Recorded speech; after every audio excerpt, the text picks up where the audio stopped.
హరే కృష్ణ. అందరికీ భగవద్గీత క్లాస్ స్వాగతం. మనం 11 అధ్యాయంలో ఆల్మోస్ట్ చివరి సెక్షన్‌లోకొచ్చేసాము నిన్నటి నుంచి. సో, శుద్ధ భక్తులు మాత్రమే కృష్ణుడి యొక్క దివ్యమైనటువంటి ద్విభుజ రూపాన్ని దర్శించగలుగుతారు. వి వివిధ మార్గాల్లో కృష్ణుడిని చేరుకోవాలనుకునే వాళ్ళకి సో, ఈ ద్విభుజ రూపాన్ని లేదా దివ్యమైన రూపం లేదా సచ్చిదానంద స్వరూపం అనేటువంటి ఆ రూపాన్ని చూసేదానికి అవకాశం లేదు. ఇంకా చెప్పాలంటే శ్యామ సుందరి రూపాన్ని చూడడానికి వాళ్ళకి అర్హత సంపాదించలేరనమాట. సో, కేవలం శుద్ధ భక్తి మార్గంలో మాత్రమే భక్తులకు మాత్రమే ఈ అవకాశం వస్తుందని జెప్పేసి ఈ సెక్షన్ మనకు చేస్తుంది. ఎందుకంటే అంతకుముందు దాకా మనం విశ్వరూపాన్ని గురించి మాట్లాడుకున్నాం. విశ్వరూపం దర్శించాలన్నా కూడా ఒక ప్రత్యేకమైనటువంటి కళ్ళు గావాలి దానికి. అందుకే కృష్ణుడు ఆ ప్రత్యేకమైన కళ్ళు ఇస్తాడనమాట. అర్జునుడికి ఆ విశ్వరూపం చూడడానికి. ఎందుకంటే ఆల్రెడీ అర్జునుడికి ఈ శ్యామసుందర రూపం చూసేటువంటి అవకాశం ఆయనకునింది. కానీ ఆ కళ్ళతో ఆయన విశ్వరూపం చూడలేడు గాబట్టి, అర్జునుడికి ఒక ప్రత్యేకమైన కళ్ళు మళ్ళీ ఇవ్వాల్సొచ్చింది. విశ్వరూపం చూడడానికి మాత్రమే. ఎందుకంటే తన కోరిక ఉన్నింది గదా! ఏ విధంగా నువ్వు విభూతుల్లో నువ్వు ఏ విధంగా ప్రవేశించావో నేను చూడాలనుకుంటున్నాను ఆ రూపాన్ని అన్నప్పుడు. సో, అప్పుడు అయితే ఈ కళ్ళు నీకు సరిపోవు. కాబట్టి నేను నీ ప్రత్యేక ఈ కళ్ళు నేను నీకు ప్రసాదిస్తున్నాను అంటాడనమాట. సో, దాంట్లో భాగంగా మనం ఈ సెక్షన్ మనం చూస్తాం ఇప్పుడు. ఈ శుద్ధ భక్తులు ఏ విధంగా వాళ్ళు మాత్రమే అర్హత సంపాదిస్తారు అనేది. సో, నిన్న మనం 47 శ్లోకంలో చూసినట్లయితే, సో, అర్జునుడు ఇంచుమించుగా భగవంతుని వేడుకున్నాడనమాట. భయంతో మొదట్లో సంతోషంగా ఉన్న తర్వాత భయంతో నాకు నీ యథార్థ రూపం నాకు మళ్ళీ కావాలి. నీ మానవ రూపాన్ని మళ్ళీ నేను చూడాలనుకుంటున్నాను అని చెప్పేసి ఆయన వేడుకోవడం జరుగుతుందనమాట. సో, దాంట్లో భాగంగా భగవంతుడు ఆయనతో ప్రతిస్పందిస్తున్నాడనమాట ఈ విధంగా. అర్జున, భౌతిక జగత్తులోని ఈ విశ్వరూపం నా అంతరంగ శక్తి ద్వారా ఆనందంతో నీకు చూపించాను. అనంతమైనది, తేజోపూర్ణమైనది అయిన ఈ ఆది రూపం నీకు నీకు ముందు ఎవరు చూడలేదు అంటాడనమాట. యెస్. విశ్వరూపాలు చాలా చూపిచ్చాడు. కానీ ఆ విశ్వరూపాలు ఈ ఈ విశ్వరూపంతో సమానమైంది కాదనమాట ఇది. సో, కాబట్టి నీకు ముందు ఎవరు చూడలేదు అంటారనమాట ఆయన. అలాగే 48 శ్లోకం మనం చూస్తే, ఈ రూపాన్ని వేదధ్యయనం ద్వారా గాని, దానాల వల్ల గాని, యజ్ఞాచరణ వల్ల గాని, లేదా పుణ్య కార్యక్రమాల వల్ల గాని, లేదా తపస్సు వల్ల గాని, ఇవేవి ఈ భౌతిక జగత్తులో ఈ రూపాన్ని చూడలేనందున, విశ్వరూపం ఇంతకుముందు ఎవరు చూడలేదు అని చెప్పేసి కృష్ణుడు చెప్తున్నాడనమాట. కాబట్టి వి వివిధ మార్గాల్లో ఎన్ని ప్రయత్నాలు చేసినా సరే, భక్తియుత సేవ గాని లేకపోతే ఆ చైతన్యం పవిత్రీకరించబడదు. కాబట్టి ఇక్కడ అందుకనే శ్లోకంలో నా అనే పదం నా వేదాధ్యాయ, నా వేద, నా థానే, నా, నా అని చెప్పి 4 నాలుగున్నాయన్నమాట. అంటే వీటి వల్ల అసలు అవకాశమే లేదు అని. అంటే భక్తి ద్వారా మాత్రమే ఇది వీలవుతుందని చెప్పడానికి ప్రయత్నిస్తున్నానన్నమాట. సో, ఆ విధంగా ఏ విధంగా నిరాకారవాదులు గూడా ఈ రూపాన్ని చూడలేరు.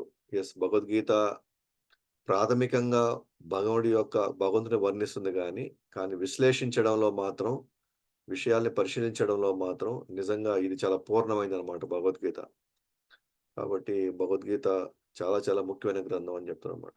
కృష్ణ భక్తుడు నకిలీ అవతారాలను అంగీకరించడు ప్లస్ అనుసరించడు. సో, ఇది మనం చూసుకున్నాం అన్నమాట. అలాగే 49లోకొచ్చేసరికి, నా ఈ ఘోరమైన రూపం చూసి నీవు కలత చెందావు, భ్రాంతికి లోనయ్యావు. ఇప్పుడు తొలగిపోవుగాక ఓ భక్తుడా! అన్ని కలతల నుండి తిరిగి ముక్తుడవు కావాల్సింది. ప్రశాంతమైన మనసు ఇప్పుడు నీవు కోరిన రూపాన్ని చూడు అని జెప్పేసి. సో, నువ్వే కోరావు, నువ్వే చూపించమన్నావు. కాబట్టి అందువల్ల నేనిప్పుడు నీకు చూపించాల్సుంది. కానీ నువ్వు మళ్ళీ ఆందోళన చెంది, మళ్ళీ నన్ను ఆహ్, నువ్వు కోరుకున్నావు కాబట్టి నేను చూపించాను. అంతేగాని నిన్ను భయపెట్టాలని గాని, లేపోతే నిన్ను ఆందోళన పెట్టాలని నా ఉద్దేశ్యం కాదని జెప్పేసి ఒక విధంగా చెప్పాలంటే ఆహ్, నువ్వు మళ్ళీ ఇప్పుడు నా యథార్థ రూపాన్ని నువ్వు కోరుకుంటున్నావు గాబట్టి, నేను మళ్ళీ యథార్థ రూపానికి వస్తున్నాను అని జెప్పేసి సో, కృష్ణుడు తన యథార్థ రూపానికి రావడానికి ప్రయత్నిస్తాడన్నమాట. ఇప్పుడు మనం 50 శ్లోకంలోకొస్తాం. సంజయ ఉవాచ ఇత్యర్జునం వాసుదేవస్తయోక్త్వా స్వకం రూపం దర్శయమాస భూయః ఆశ్వాసయామాస చ భీతమేనం భూత్వా పునః సౌమ్య వపూర్ణ మహాత్మా భావం. సంజయుడు ధృతరాష్ట్రునితో పలికాడు. దేవదేవుడైన శ్రీకృష్ణుడు ఈ విధంగా అర్జునునితో పలికి, తన నిజమైన చతుర్భుజ రూపమును ప్రదర్శించి, చివరకు తన ద్విభుజ రూపం చూపి, ఆ విధంగా భీతుడైన అతనిని ధైర్యపరిచాడు. సో, కృష్ణుడిప్పుడు తన యథార్థ రూపాన్ని ఫస్ట్ చతుర్భుజ రూపంలోకొచ్చి, ఆ తర్వాత తన ద్విభుజ రూపానికి వచ్చేసాడనమాట. సో, అర్జునుడి కోరిక మేరకే వస్తాడు. సో, మనం గమనించుకోవచ్చు క్లియర్‌గా. భక్తుడు ఏది కోరుకుంటే భగవంతుడు దానికి తగినట్టుగానే ప్రతిస్పందిస్తున్నాడు. సో, భక్తుడు కోరాడు, విశ్వరూపం చూపిచ్చాడు. మళ్ళీ ఆ భక్తుడు నా వల్ల కాదు, నువ్వు నీ యథార్థ రూపానికి నువ్వు వచ్చేసేయి అన్నప్పుడు మళ్ళీ వచ్చేసాడనమాట. అంటే ఒక విధంగా చెప్పాలనుకుంటే ఇనిషియల్‌గా మనం భగవంతుడి యొక్క కంట్రోల్‌లోకెళ్ళిపోయేసి, భగవంతుడు నిజంగా హ్మ్, ఒక నియంతలాగా ఉంటాడేమో, ఆ నియంతకి నేను శాశ్వతంగా ఈ విధంగా నేను సేవలు చేసుకుంటా ఉండాలేమో, అది నాకిష్టం లేదు. నేను ఒకరికి సేవ చేయడం నాకిష్టం లేదు. ఆ సేవ చేయడంలో నాకు ఎక్కడ గాని ఎటువంటి ఆనందం లేదు అనే భావనలో మనం అప్పుడప్పుడు ఉండొచ్చు గూడా మనం. కానీ ఎప్పుడైతే మనం ఆయన చెప్పినట్టు, ఆయన కోరుకున్నట్టుగా మన జీవితాన్ని ఆయనకి అర్పిస్తామో, వాస్తవానికి భగవంతుడు తర్వాత ఆయన మన ఆదేశాల కోసం ఆయన ఎదురు చూస్తాడనమాట. సో, ఇప్పుడు మనకెలా ఉంటదంటే, భగవంతుడి ఆదేశాలను పాటించడం చాలా కష్టంగా కనిపిస్తా ఉంటది ఇప్పుడు మనకి. చాలా ఇబ్బందికరంగా ఉంటుంది. చాలా ఆహ్, ఒక విధంగా చెప్పాలంటే, నేనెందుకు చేయాలి అదంతా? నాకేం అవసరం ఇదంతా? ఇది చాలా కష్టంగా ఉంది ఇదంతా. అంటే మనసులో చాలా మానసికంగా చాలా యుద్ధాలు జరుగుతా ఉంటాయన్నమాట. కానీ వాస్తవానికి మనము ఆ విధంగా క్రమక్రమంగా మన మనసుని లేదా మన వాసనలు, మన అలవాట్లని మనం పవిత్రీకరించుకోగలిగితే ఆయన చెప్పినట్టు చేసే క్రమంలో వాస్తవానికి ఆయన మన ఆదేశాలు తీసుకోవడానికి ఆయన రెడీగా ఉంటాడన్నమాట నెక్స్ట్. తర్వాత భక్తుడి ఆధీనంలోకి భగవంతుడు వచ్చేస్తాడన్నమాట. మనం ఏమనుకుంటాం భగవంతుడి ఆధీనంలోకి మనం ఎళ్ళిపోతున్నామేమో అంటే మనమేంది ఒకరి కింద పోయి మనం చేసేదేంది అనే భ్రమలో ఉన్నాం మనం ఇప్పుడు. కానీ ఒకసారి భగవంతుడు గాని మనం ప్రేమించడం గాని ప్రారంభించాడు అనంటే భక్తుడి ఆదేశాల మేరకు ఆయన నడుచుకుంటాడు. ఇక్కడ చూడండి విశ్వరూపాన్ని చూపించి గడగడలాడించినటువంటి ఆ దేవాదేవుడు ఆ!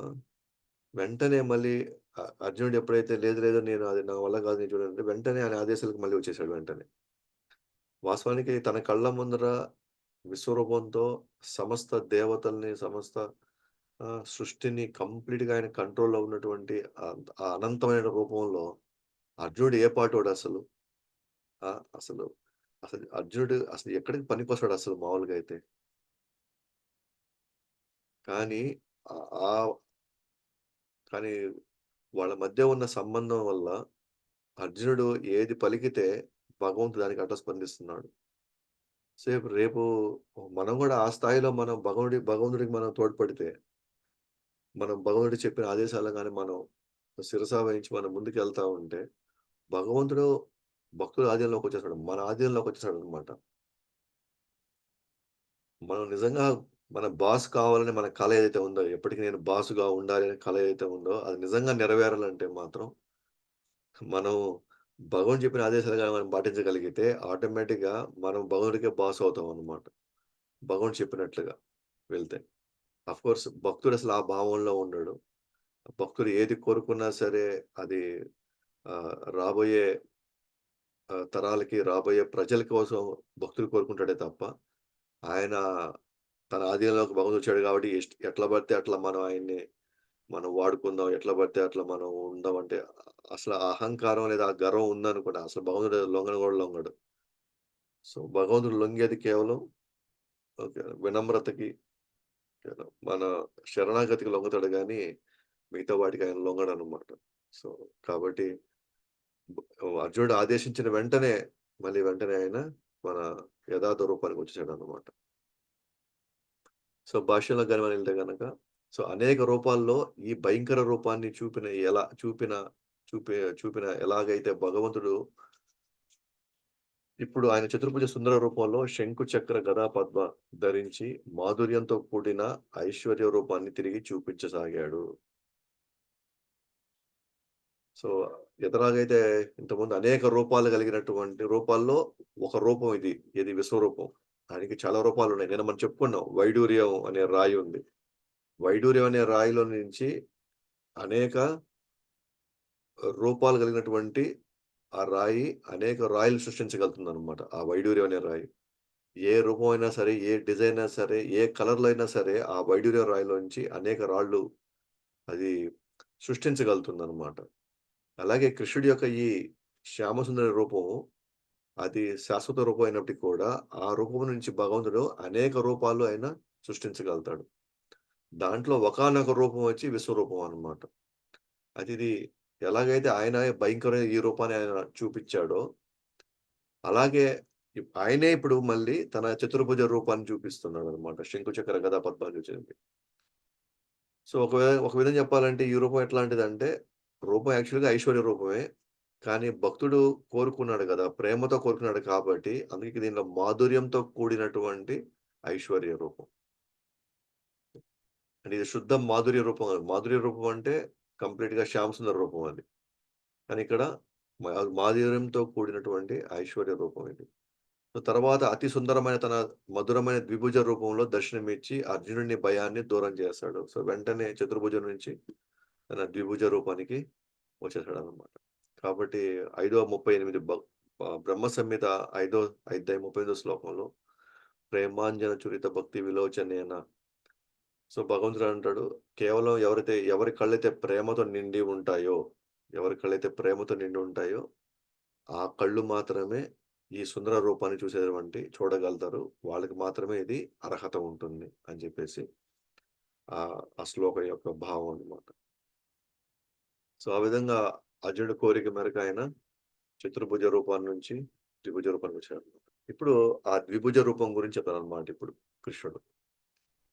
దృష్ట్వేదం మానుషం రూపం తవ సౌమ్యం జనార్దన ఇదానీమస్మి సంవృత్తః సచేతా ప్రకృతిం గతః దృష్ట్వేదం మానుషం రూపం తవ సౌమ్యం జనార్దన ఇదానీమస్మి సంవృత్తః సచేతః ప్రకృతిం గతః దృష్ట్వేదం మానుషం రూపం తవ సౌమ్యం జనార్దన ఇదానీమస్మి సంవృత్తః సచేతః ప్రకృతిం గతః. ఆ విధంగా అర్జునుడు శ్రీకృష్ణుడి మూల రూపంలో చూసినప్పుడు ఇలా అన్నాడు, "ఓ జనార్దన, అత్యంత సుందరమైన ఈ మానవుని వంటి రూపమును చూసి ఇప్పుడు నా మనసు శాంతించింది. నేను నా సహజ స్వభావమును తిరిగి పొందాను." సో, కంప్లీట్‌గా ఇప్పుడు ఆయన సహజ సిద్ధమైనటువంటి మానవ రూపంలోకొచ్చేసాడు గాబట్టి, ఇంకా తన మనసు కూడా శాంతించింది. 2 తన సహజ స్వభావానికొచ్చేసాడు. అంటే ఇప్పటిదాకా భయంతో ఉన్నాడు, ఆందోళనతో ఉన్నాడు. తను నిలబడలేకపోతున్నాడు. ఒక విధంగా అనిశ్చితమైనటువంటి ఒక స్థానం అన్నమాట. ఇప్పుడు తన సహజ స్వభావానికి మళ్ళీ తిరిగొచ్చేసాడు. నేచురల్‌గా తన తన ఆహ్, తన ఉండేటువంటి ఇంతకుముందుండే తన పొజిషన్‌కొచ్చేసాడన్నమాట అర్జునుడు. అంటే ఇప్పుడు చాలా ప్రశాంతంగా ఉన్నాడు. సో, మనం గమనించినట్లయితే జస్ట్ తన పక్కనే ఉన్నటువంటి, తనతో ఉన్నటువంటి కృష్ణుడు ఒక్కసారిగా ఈ సృష్టిని మొత్తం ఆయన ఆవరించినట్టుగా ఆ రూపం చూసినప్పుడు ఎంత ఆందోళన చెందుంటాడో మనం అర్థం చేసుకోవచ్చనమాట. అంటే నాతో పాటు ఆడుకుంటూ, నాతో పాటు తింటూ, సో ఎన్నో రకాలుగా మనం వేళాకోళం ఆడుకుంటూ ఉండేటువంటి నా పక్కన ఈ వ్యక్తేనా ఇదంతా ఇంత వ్యాపించాడు, స మొత్తాన్ని ఆవరించేసాడన్నప్పుడు నిజంగా మనం అంటే ప్రేమించిన వ్యక్తులుగా మనం తట్టుకోలేము దాన్ని. అలాంటిదిప్పుడు మళ్ళీ తన యథార్థ రూపంకొచ్చేసరికి ఇక పూర్తిగా ఆయన శాంతింపబడ్డాడనమాట. సో భాష్యంలోకెళ్తే ప్రశాంతతను తిరిగి పొందిన అర్జునుడు ఈ శ్లోకంని పలికాడు. ఏమని? ఆకర్షణీయమైన నీ చతుర్భుజ రూపం దర్శించిన తర్వాత ప్రశాంతతను, ఆనందాన్ని, భయం వీడి ధైర్యం తెచ్చుకున్నాను. సో, తన యొక్క యథార్థ రూపానికి వచ్చిన తర్వాత తను కూడా తన సహజ సిద్ధ స్థితికొచ్చేసాడనమాట. చూడ్డానికి మానవ రూపమే కానీ సత్, చిత్, ఆనంద స్వరూపం. ద్విభుజ మరియు చతుర్భుజ రూపాల్లో యదువంశము మరియు పాండవుల మధ్యలో అవతరించడం జరుగుతుంది. సో, తన మానవ రూపం చూడ్డానికి అది మానవ రూపమే. కానీ వాస్తవంగా అది మనలాగా చీము, నెత్తురు, ఈ దాంట్లో ఎముకలు ఉండేటువంటి మాంసంతో ముద్దలు కాదనమాట అది. సో, సచ్చిదానంద స్వరూపం. కానీ ఆ రూపంలో ఆ రూపంలో ఆ మానవ రూపంలో అంటే ద్విభుజ రూపము లేదా రేరెస్ట్ కేస్‌లో చతుర్భుజ రూపంలో కాబట్టే ఆయన ఈజీగా యదు వంశంలో గావచ్చు, అట్లా పాండవుల్లో కురు వంశంలో గావచ్చు ఆయన తిరగగలిగాడాయన. ఎందుకంటే మనం మానవ రూపం గాకుండా ఇంక వేరే ఏ రూపం తీసుకున్నా సరే, అతను మానవుల మధ్యలోకి రాలేడు. సో, మానవుల మధ్యలో ఆయన లీలలు చేయలేడనమాట. అవకాశం లేదు. కాబట్టి తన ఒరిజినల్ రూపం ఏదైతే ఉందో, ఆ రూపంలోనే మానవుల మధ్య ఆయన లేదా లీలలు జరిపడం జరిగిందనమాట. అంటే భక్తులతో. సో, 2 రూపాలు మానవ రూపాలే అని అని ఎందుకంటే, మానవ కార్యాలు చేస్తున్నాడు గాబట్టి. సో, 2 రూపాలు అంటే చతుర్భుజ రూపం తీసుకున్నా సరే, లేకపోతే ఆయన మొత్తానికి ఈ ద్విభుజ రూపం తీసుకున్నా సరే, మొత్తానికి మిగతా ఆకారం మొత్తం మానవుల్లాగే ఉంది కాబట్టి మానవ కార్యాలు చేస్తున్నాడు. ఇప్పుడు కూర్మావతారం ఎత్తాడు. మానవ కార్యాలు చేయలేడు గదా! కూర్మావతారం ఎత్తి. మత్స్యావతారం ఎత్తాడు. మానవుడిలాగా జీవితం కొనసాగించలేడు గదా! మానవులతో సంబంధం పెట్టుకోలేడు గదా! మానవులకి నేర్పించలేడు గదా! ఆహ్, ఏమేమి నేర్పించాలనుకుంటున్నాడో ఇతర రూపాల్లో నేర్పించలేడు గాబట్టే సో, చతుర్భుజ రూపం తీసుకున్నా సరే, ద్విభుజ రూపం తీసుకున్నా సరే, అది మానవ రూపంలో జరిగింది. ఎందుకంటే అలా ఉంటేనే మానవుల మధ్య తిరగగలుగుతాడు. మానవులు ఆకర్షింపబడగలుగుతారు. లేదా వాళ్ళు సంబంధం పెట్టుకోగలుగుతారు. మిగతా ఇతర రూపాల్లో సంబంధం పెట్టుకోవడం చాలా చాలా కష్టం అన్నమాట. అందుకే ఇక్కడ మానుషం రూపం అనే పాయింట్ వచ్చిందన్నమాట. సో, వాస్తవానికి భగవంతుడికి మనిషి రూపం గాదు. ఆ భగవంతుడి రూపం మనిషికిచ్చాడన్నమాట. మనకిచ్చాడు. సో, జనరల్‌గా మనం మనిషి రూపం అనంగానే వెంటనే మనకి సూపర్ ఇంపోజ్ చేసేస్తామన్నమాట. సో, మనలాంటి చర్మం, మనలాంటి ఆకారాన్ని వెంటనే భగవంతుడి మీదకి మనం సూపర్ ఇంపోజ్ అన్నమాట. అట్లా ఊహించేస్తామన్నమాట మనం. సో, మానుషిం రూపం అంటే మానవుడు లాంటి రూపమే గానీ, అది మానవుడి రూపం గాదు. సో, మానవుడి రూపం అంటే సో, మనలాగే దుఃఖము, ముసలితనము, రోగము అలా రావాలి. అది నిజమైనటువంటి మానవ రూపం అంటే. కానీ ఇది మానవుడు లాంటి ఆకారానికి మానవుడు లాగా ఉన్నాడు గానీ, అతను మానవుడు గాదు. సో, కాబట్టి అందుకే అక్కడ మానుష్యం రూపం అనే పదం వచ్చింది. సో, భగవంతుడి రూపాన్ని మనకిచ్చాడు. ఆయన ఆ రూపంలో ఉంటాడు గాబట్టే, మనకు ఆ రూపం ఇచ్చి మనతో నిత్య సంబంధం పెట్టుకోవాలని జెప్పేసి ఆయన ప్రయత్నిస్తున్నాడనమాట. సో, మనలాంటి రూపమైతే అది నిజంగా మానుష్యం రూపం అని జెప్పేసి ఒకవేళ అది మనలాంటి రూపం అనుకుంటే, మనలాగా ఇట్లాగా చీము, నెత్తురుతో ఉండే రూపం అయితే, చతుర్భుజ రూపమో లేదా ద్విభుజ రూపమో లేదా విశ్వరూపం ఎలా చూపించగలుగుతాడు వెంటనే? అంతే గదా! ఇప్పుడు మనల్ని ఎవరైనా చతుర్భుజ రూపం చూపించండి మనం చూపించగలుగుతామా? లేదా మనల్ని వెంటనే విశ్వరూపం చూపించమంటే మనం చూపించగలుగుతామా? సో, మనం చూపించలేం. కాబట్టి ఒకవేళ ఆయన్ని మానుష్యం రూపాన్ని సరే మనలాంటి రూపంలో మనం ఎప్పుడు గూడా ఊహించుకోకూడదు. అలాగే ఇంకొకటి ఆయన శరీరం 16 సంవత్సరాలకి మించి ఆ వయసుకి మించి ఆ రూపం మారదనమాట. సో, 16 వయ వయ స సంవత్సరాలప్పుడు నవ యవ్వనంలో ఎలా ఉంటాడో ఆయనకి 120 సంవత్సరాలున్నా గూడా ఈ భూమి మీద అయినా గూడా ఆ రూపం 16 సంవత్సరాలకి మించి పోలేదనమాట ఆకారం.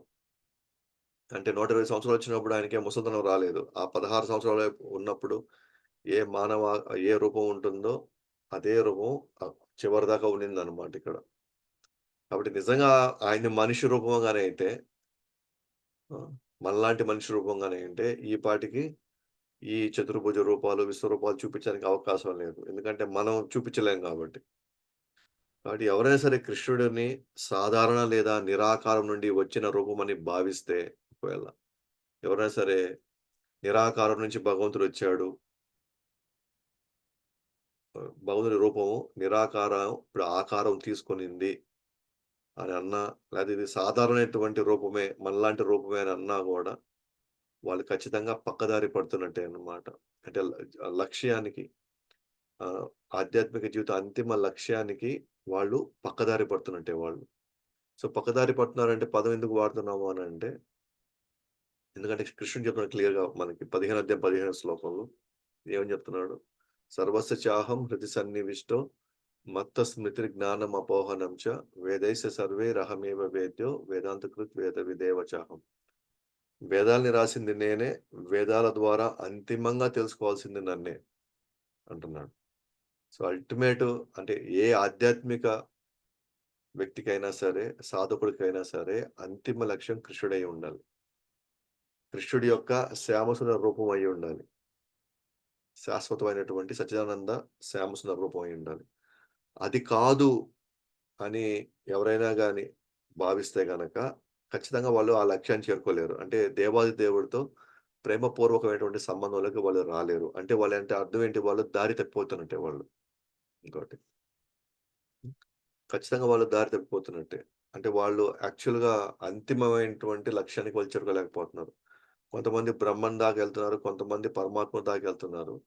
కానీ అంతిమంగా కృష్ణుడి దాకా ఒకవేళ కృష్ణుడి దాకా వచ్చినా కూడా అల్టిమేట్‌గా మళ్ళీ నారాయణుడు మళ్ళీ చతుర్భుజ రూపంలోకి అక్కడితో ఆగిపోతున్నారు మళ్ళీ కొంతమంది. లేదా వివిధ అవతారాల దగ్గర ఆగిపోతున్నారు. మత్స్య, కూర్మ దగ్గర ఆగిపోతున్నారు. కానీ అల్టిమేట్‌గా కృష్ణుడి దాకా రాలేకపోతున్నారు.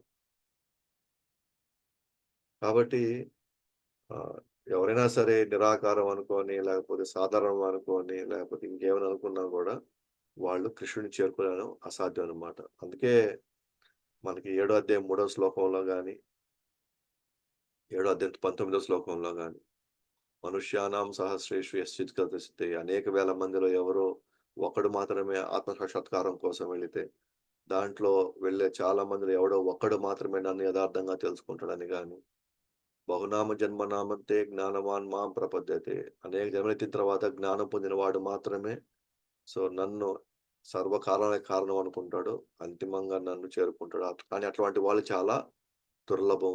అలాంటి మహాత్ములు చాలా తక్కువ అంటున్నారు.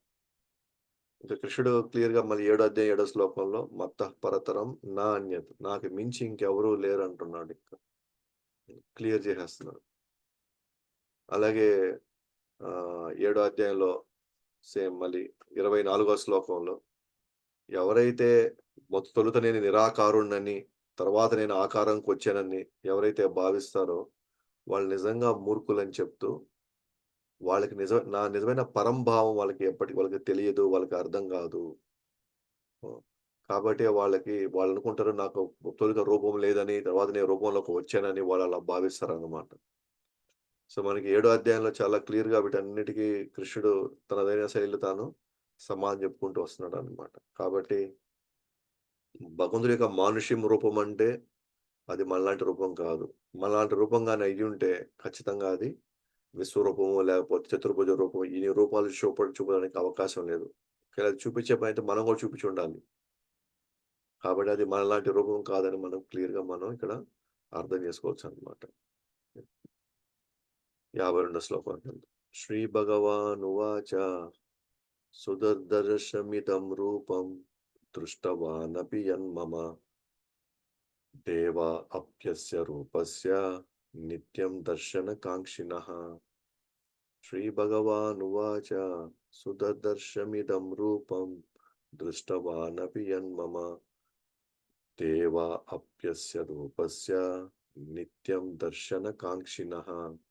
శ్రీభగవానువాచ సుదర్శమిదం రూపం దృష్టవానపి యన్మమ దేవ అప్యస్య ధర్మస్య నిత్యం దర్శనకాంక్షిణః.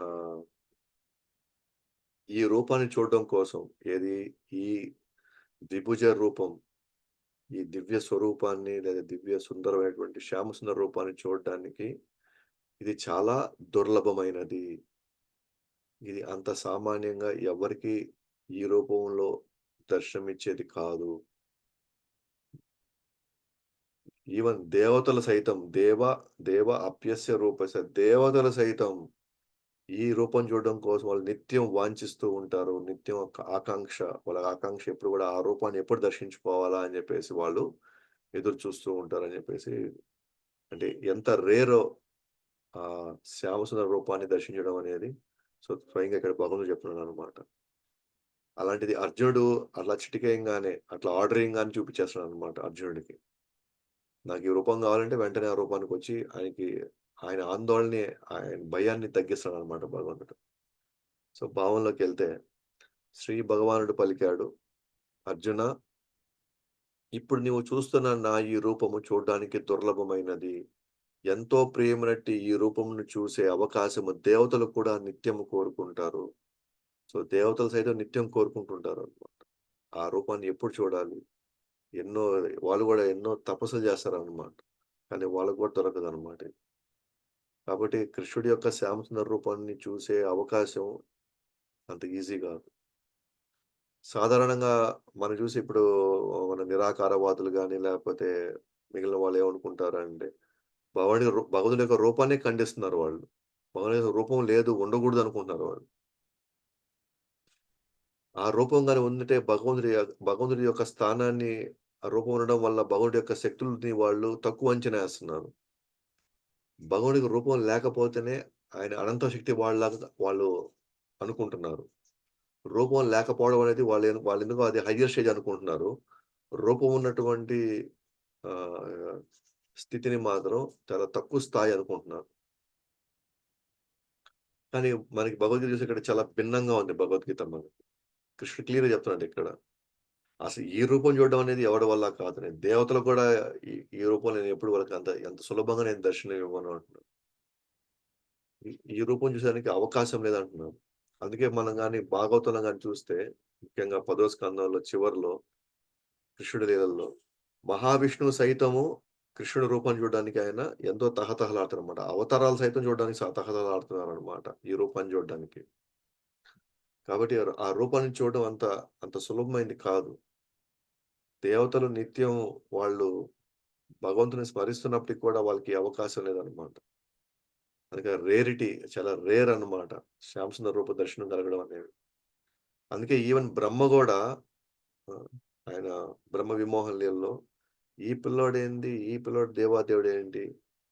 అందరి మధ్యలో ఓకేనా వాళ్ళందరి చేతుల్లో నుంచి వాళ్ళు తినేసి వాళ్ళు ఎంగిల్ చేసిన ఆహారాన్ని తీసుకుంటూ చిన్న పిల్లవాడిలాగా తిరుగుతూ అక్కడిక్కడ తిరుగుతూ ఉన్నాడు. ఆవులు మేపుకున్నాడు. ఇతను దేవాదేవుడేంటి అనేది ఆయనకి అర్థం కాలసలు. అందరెందుకు ఇతను దేవదేవుడని నేను నిరూపిస్తాను ఇతను దేవాదేవుడు కాదని. నా శక్తితో ఇతన్ని నేను ఖచ్చితంగా నేను ఇతను దేవాదేవుడు కాదని నేను నిరూపిస్తానని చెప్పడానికి ప్రయత్నించాడు. అంతిమంగా ఆ చిన్న కృష్ణుడే తర్వాత నారాయణుడు హ్మ్. ఎంతమంది గోపబాలులున్నారు, ఎన్ని ఆవులున్నాయి అన్నిటిని నారాయణ రూపాలతో చూపించేసరికి ఇంకా బ్రహ్మకి అర్థం కాల.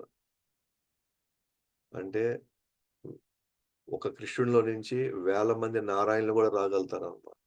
ఒక్క నారాయణుడు కాదనమాట. వేల మంది నారాయణులు రాగలుగుతారు. ఏకకాలంలో వాళ్ళందరికీ వా బ్రహ్మకి దర్శనం ఇప్పించగలిగాడంటే, చతుర్భుజ రూపం కంటే కూడా ద్విభుజ రూపం అనేది ఎంత ఉన్నతమైందో మనం ఇక్కడ అర్థం చేసుకోవచ్చు మనం. ఓకే. సో, ఈ ద్విభుజ రూపంలో నుంచి అనేక చతుర్భుజ రూపాలను ఆయన చూడగలుగుతాడు. లేదా అనేక విశ్వరూపాలు కూడా ఆయన చూపించగలుగుతాడు. కాబట్టి ఇది చూడడానికి మనిషి రూపమే అయినప్పటికీ కూడా మనలాంటి రూపం కాదన్నమాట. అందుకే దేవతలు సైతం అది చూడడానికి వాళ్ళు నిత్యం ఆకాంక్షిస్తూ ఉంటారు. సో, భాష్యంలోకెళ్తే 11 అధ్యాయం 48 శ్లోకంలో కృష్ణుడు ఆయన విశ్వరూప దర్శనం వలన పుణ్యకార్యాలు, యజ్ఞాలు మొదలగు వాటి వలన కలగదు. మనం చూసాం. నా వేదాధ్యాయనేరు నా దానేరు అని చెప్పేసి మనం ఇక్కడే మనం చూసాం కదా! 48 శ్లోకంలో ఇది. వేదాధ్యయనం చేత గాని, యజ్ఞాచరణ చేత గాని, దానము, పుణ్యకార్యాలు, కఠోరమైన తపస్సు వేటి వల్ల అది కూడా ఆల్రెడీ ఆయన చెప్పేసాడు. 48 శ్లోకంలో. అయితే ఇప్పుడు సుదుర్దర్శం అని చెప్పాడు. ఇప్పుడు ఏదైతే ఆయన ఆల్రెడీ వచ్చేసాడిప్పుడు. ఆ విశ్వరూపం నుంచి చతుర్భుజ రూపంలోకొచ్చేసి చతుర్భుజం నుంచి ఇప్పుడాయన ద్విభుజ రూపంలో నుంచి ఆయన చెప్తున్నాడన్నమాట. ఎవరికి? అర్జునుడికి. ఏది? ఈ ద్విభుజ రూపం అనేది సుదుర్దర్శం అంటే చాలా రహస్యమైందిది. ఇది అంత సులభంగా చూసేది కాదు. అందరికి ఈ దర్శనం జరగదు అని. సో, విశ్వరూప దర్శనానికి కొంచెం భక్తి ఉంటే సరిపోతుంది. కానీ ద్విభుజ రూపం దర్శనం ప్రేమపూర్వక భక్తి అవసరం. అందుకే బ్రహ్మ రుద్రాదులకు కూడా ఈ దర్శనం కష్టమైంది. విశ్వరూప దర్శనానికి నేను చెప్పేది నిన్నే మాట్లాడుకున్నాం. మిశ్రమ భక్తి ఉంటే సరిపోతుంది. మిశ్రమ భక్తి ఉంటే సరిపోతుంది. కానీ ద్విభుజ శ్యామసుందర రూపం చూడడానికి మాత్రం ఖచ్చితంగా అది కేవల భక్తి లేదా శుద్ధ భక్తిలో అతను రావాల్సిందే. అప్పటిదాకా అతనికి ఆ రూపానికి దర్శనం అతనికి కలగదనమాట. మరి ఏదైతే మనం సులభంగా ఇవాళ మనం విగ్రహ రూపంలో చూస్తున్నామో, భగవంతుడి యొక్క రూపం అలాగే పటాల్లో చూస్తున్నాము. నిజంగా ఆ రూపం దర్శించడం అనేది అది ఆల్‌మోస్ట్ అసాధ్యం అన్నమాట. అది. అది ఇతర మార్గాల్లో ఎళ్ళే వాళ్ళకి.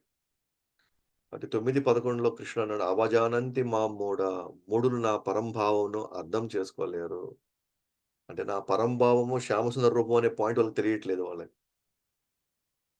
అది. ఇది అత్యున్నతమైనటువంటి రూపం అనే పాయింట్ చాలా మందికి తెలియట్లేదు. అది చాలా, చాలా అది గూడా మన మానవ రూపం లాంటిదే గదని చాలా తక్కువగా భావిస్తున్నారనమాట. దాన్ని పట్టించుకోవడం లేదనమాట. అందుకే మీరు గాని గమనిస్తే గనక వాస్తవానికి దేవతలు వాళ్ళకెప్పుడైనా సమస్య గానొస్తే ఆ శ్వేత ద్వీపం దగ్గర పాల సముద్రం అక్కడి నుంచి వాళ్ళ ప్రార్థన చెప్తారనమాట. వాస్తవానికి వాళ్ళకేమనిపిస్తుంది, ఎక్కువ కేసుల్లో వాళ్ళకి విష్ణు రూపం గూడా కనబడదు. ఏది ఆయన గర్భదక్ష విష్ణువులాగా ఆయన అదే ఆహ్, అనంతశేషుడి మీద పడుకోనున్నటువంటి ఆ రూపం గూడా వాళ్ళకి కనపడడం కష్టమే. ఎందుకంటే ఆయన నుంచి జస్ట్ ఆయన మాట్లాడిన శబ్దం వినిపిస్తుంది అంతే వీళ్ళకి. దేవతలేమో పాల సముద్రం ఒడ్డు నుండి వాళ్ళ సమస్య చెప్పుకుంటారన్నమాట. అక్కడి నుంచి ఎక్కువ సందర్భాల్లో ఆయన మాట్లాడినటువంటి మాటే బయటకు వినిపిస్తుంది తప్ప, యాక్చువల్‌గా ఆయన బయటకొచ్చి, "ఓహ్! మీరొచ్చారా? మీరు నాకు చెప్పండి" అని చెప్పేసి, ఆ రూపం గూడా అంత సులభంగా వాళ్ళకి దర్శనం రాదన్నమాట వాళ్ళకి. అది గూడా రేర్ అన్నమాట. ఆయన అండశేషుడి నుంచి పైకి లేసి, దేవతలని చూస్తూ మాట్లాడిన సందర్భాలే చాలా తక్కువ. ఎక్కువ సందర్భాల్లో నుంచి శబ్దం మాత్రమే వినిపిస్తుంది. సో, ఈ భౌతిక జగత్తులో ఉన్నటువంటి శ్వేత ద్వీపంలో ఉన్నటువంటి ఆ విష్ణువు యొక్క దర్శనమే దేవతలకి కఠినమైనప్పుడు, కష్టమైనప్పుడు, ఇంకా మనం గోలోకంలో దేవదేవుడైనటువంటి శ్రీకృష్ణుడిని దర్శనం అనేది ఇంకా ఆలోచించుకోండి. అది కేవలం శుద్ధ భక్తులకు మాత్రమే అవకాశం దొరికిందనమాట. సో, మనం ఎవరైనా సరే ఆ శుద్ధ భక్తులు అవ్వచ్చు మనం. ఆ ఆ దుర్లభమైనటువంటి ఆ శ్యామసుందర రూపాన్ని చూడడానికి మనం అర్హులయ్యేదానికి ఖచ్చితంగా మనకి 100కు 100% మనకి అవకాశం ఉంది.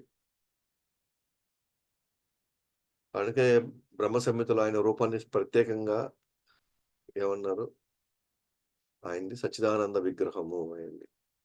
ఈశ్వరః పరమా కృష్ణః సచ్చిత్ ఆనంద విగ్రహ అనాదిరాదిర్ గోవింద సర్వకారణ కారణం. కాబట్టి ఏదైతే బ్రహ్మ చెప్తున్నాడో స్వయంగా మాట్లాడుతున్నాడో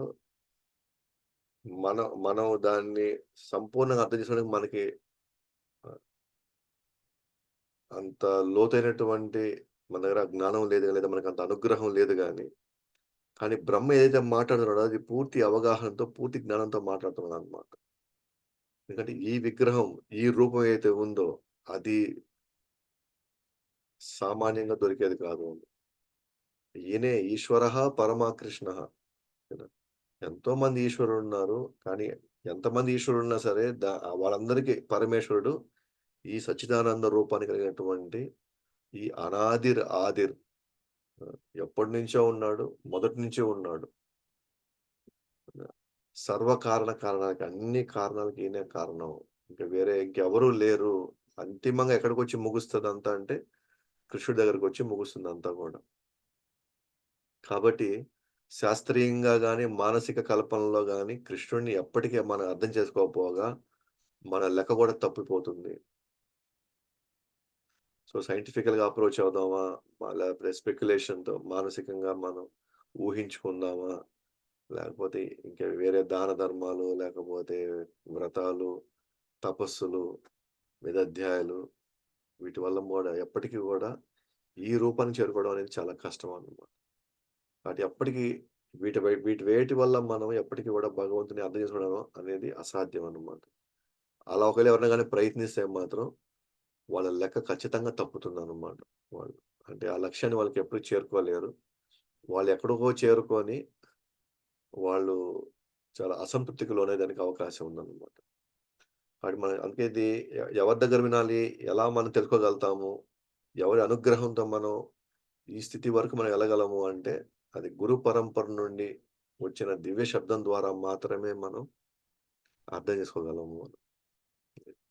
సో, ఇప్పుడైనా మనం గమనించుకుంటే గలిగితే, ఇప్పుడు 4 సంప్రదాయాల్లో ఓకే. మీ శ్రీ సంప్రదాయం గాని, రుద్ర సంప్రదాయం గాని, లేకపోతే ఇంకా వేరే ఆహ్, మన బ్రహ్మకుమారుల సాంప్రదాయంలో గాని, మాక్సిమం వాళ్ళెళ్ళినా గూడా చతుర్భుజ రూపం దాకా ఎళ్ళగలుగుతారు వాళ్ళు. ఆ చతుర్భుజ రూపమే అంతిమ రూపంగా వాళ్ళు తలుచుకుంటారు. వాళ్ళు వర్ణించుకుంటారు. దానికే వాళ్ళ జీవితాన్ని అంకితం జేస్తారు. ఎందుకంటే వాళ్ళు విన్న శబ్దం అక్కడి దాకే వచ్చింది. అలాగే వాళ్ళకి శబ్దం వచ్చింది. అంటే వాళ్ళకి వాళ్ళ పరంపర నుంచి ఏమంటారు? భగవంతుడి యొక్క రూపము అలాగే వర్ణించబడింది. అదే అంతిమంగా చెప్పబడింది. కానీ మనకి భగవద్గీత ద్వారా మనకర్థమైందంటే, ఈ ద్విభుజ రూపం చూడడం అనేది ఇంకా రేరెస్ట్ ఆఫ్ ది రేర్ అంటున్నాడు. చతుర్భుజ రూపం కంటే కూడా ఇంకా రేర్ అంటున్నాడు కృష్ణుడే. మనం కానీ ఈ పరంపరలో మనం అదే హైయెస్ట్ అనుకుంటున్నాం. అంటే అదృష్టం ఏంటి అనంటే, పూర్వజన్మ సుకృతం వల్ల మనం ఈ పరంపరలో మనం కనెక్ట్ అవ్వగలిగాం. కాబట్టి అల్టిమేట్‌గా చతుర్భుజం రూపం రో దాటి మనం ఎక్కడికెళ్తున్నాం? ద్విభుజ రూపం అది కూడా ముఖ్యంగా ఈ పరంపరలో ముఖ్యంగా ఈ చైతన్య మహాప్రభువు ద్వారా వచ్చిన గోపికలు తర్వాత బృందావనం యొక్క ఆ వాతావరణం ఏదైతే ఉందో దాంట్లోకి మనం ప్రవేశిస్తున్నాం కాబట్టి ఇంకా భగవుడి యొక్క ఐశ్వర్య భావంతో ఉన్నటువంటి ద్వారకా రూపం కాదు లేదా మథురా రూపం కాకుండా మనం బృందావన రూపంలోకి వెళ్తున్నాం అన్నమాట. అంటే that's the most original form అన్నమాట. ఓకే. సో, మనం ప్లాన్ జేసుకోలేదు. లేదా మనం కోరుకోలేదు. నాకు ఆ రూపమే గావాలని. కానీ భగవంతుడు మనల్ని ఈ మార్గంలో మనకు నడిపిస్తున్నాడు. ఈ పరంపరలో నుంచి మనల్ని గైడ్ జేస్తున్నాడు అంటే, మనం అర్థం జేసుకోవాల్సింది మనం నిజంగా ఎంత అదృష్టవంతులో మనం. అందుకని ఇది మనమేదో రిసర్చ్ చేస్తేనో, లేదా మనమేదో లోతుగా మనం వెళ్లి 10 మందిని మనం ఆహ్, ఆహ్, వాళ్ళని ప్రశ్నలు వేసి, లేదా శాస్త్రాలు చదివి అట్లా మనం వచ్చి కృష్ణుడి దగ్గరికి మనం వెళ్ళలేదు ఇప్పుడు. మనమందరం గూడా. మనం ఏదో అట్లా వెళ్ళాం. ఎక్కడో మనకి క్లాస్ ఉందని తెలిసింది. ఈ 7 డేస్ కోర్స్ ఉందని తెలిసింది. ఏదో అట్లా వెళ్ళాం, తెలుసుకున్నాం. మనకు వెంటనే అర్థమైపోయింది. మనమైతే ప్లాన్ జేసుకోలేదు. మనం ఎప్పుడు గూడా ఊహించలేదు. కానీ సడెన్‌గా మనం దీంట్లోకి ఎంటర్ అయిపోయినాము అంటే, భగవంతుడు పూర్వజన్మలో మనకున్నటువంటి ఆ కనెక్షను ఎక్కడో ఏ ఏ అంటే పూర్వజన్మలో ఏ భక్తుడో లేకపోతే ఏ మహానుభావుడో మనకు ఆ బీజం వేశాడు మనకి. సో, ఆ బీజం ఎయబట్టి ఎక్కడో తెలియకుండా భగవంతుడు మన మీద దయదలిచాడు. బీజం వేశాడు. మన మీద దయదలిచాడు. మనం అనూహ్యంగా మనకే తెలియకుండా దీంట్లోకి మనం వచ్చేసామనమాట. కాబట్టి ఈరోజు మనకు ఆ గురు పరంపర నుంచి మనకు ఆ శబ్దం మనకి వినిపిస్తా ఉంది. అలాగే వినిపిస్తుంది మనకు ఆ శబ్దం. ఏ శబ్దం అది? కృష్ణుడు దేవాదేవుడు. కృష్ణుడి యొక్క శ్యామ సుందర రూపమే అంతిమ రూపము. అది మనం దర్శనం చేసుకోవడం అనేది లేదా ఆ దర్శనం అవ్వడం అనేది అతి దుర్లభమైందనే పాయింట్ ఇప్పుడు మనకు అర్థమైంది కాబట్టి, మనము ఆహ్, ఇంకా దాన్నేమంటారు సీరియస్‌గా తీసుకోవాలన్నమాట. మన సాధన, మన సేవని సీరియస్‌గా తీసుకొని, ఇంకా ఆయన గురించి మనం వినడానికి ఇంకా మనం ఎక్కువ ఆసక్తి చూపించాలి. మనం ఇంకా 10 మందికి ఇది తెలియజేసేలాగా మనం ఆహ్, మన యొక్క జీవితంలో అది నిజంగా ఒక లక్ష్యం కింద పెట్టుకోవాలి. ఎంతమందికి వీలైతే అంతమందికి మనం ఇది తెలియచేయాలి అని. అప్పుడే ఈ పరంపరలో ఉండేవాళ్ళు సంతోషపడతారు. 10 మందికి మనం ఎంతమందికి మనం తెలియబోతున్నాం అనేదే ఈ పరంపరలో ఉన్న గురువులు మన పట్ల వాళ్ళ అనుగ్రహం చూపిస్తారనమాట. అఫ్‌కోర్స్ అన్ని అన్ని రకాల సేవలు ఉన్నాయి. కానీ ఈ పరంపరలో ఉన్న మూడంతా ఏందంటే, ఎంతమందికి మనం ఈ విషయాన్ని మనం తెలియజేస్తాం. సో, ఆ మూడ్‌లో ఉందన్నమాట ఇక్కడ. కాబట్టి మనం గూడా మన వంతు ప్రయత్నం మనం చేస్తే, మనకి ఈ పరంపరలో మన అందరూ గూడా సంతోషపడతారనమాట. సో, కాబట్టి ఆహ్, సో, మిగిలినవి రేపు చూస్తాము. సో, మళ్ళీ నాకు క్లాసుంది. సో, మీకెవలో ఎప్పుడైనా సందేహాలుంటే గూడా మీరు అడగొచ్చనమాట. సో, ఇక్కడితో సెషన్ క్లోజ్ చేస్తున్నాను. भगवतवाणी श्रीमद् भगवत गीता की जय, ग्रंथराज श्रीमद् भागवतम की जय, गुरुधर्म हरिनाम संकीर्तन की जय, जगत गुरु श्रील प्रभुपाद की जय, निताय गौर प्रेमानंदे हरि हरि।